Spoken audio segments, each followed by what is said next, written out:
பட்டணத்தில் பாதி இவன் வாங்கி முடித்தான், அந்த பட்டயத்தில் கண்டது போல் வேலி எடுத்தான்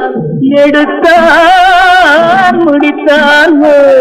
பட்டணத்தில் பாதி இவன் வாங்கி முடித்தான், அந்த பட்டயத்தில் கண்டது போல் வேலி எடுத்தான். அதில் 8 அடுக்கு மாடி வைத்து கட்டிடத்தை கட்டிவிட்டு 8 அடிக்குள் வந்து படுத்தான். மண்ணை கொட்டியவன் வேலி எடுத்தான். உண்டாக்கி விட்டவர்கள் 2 பேரு, இங்கே கொண்டு வந்து போட்டவர்கள் 4 பேரு. கொண்டாடும் போது ஒரு 100 பேரு, உயிர் கூடு விட்டு போன பின்னே கூட யாரு? உண்டாக்கி விட்டவர்கள் 2 பேரு, இங்கே கொண்டு வந்து போட்டவர்கள் 4 பேரு.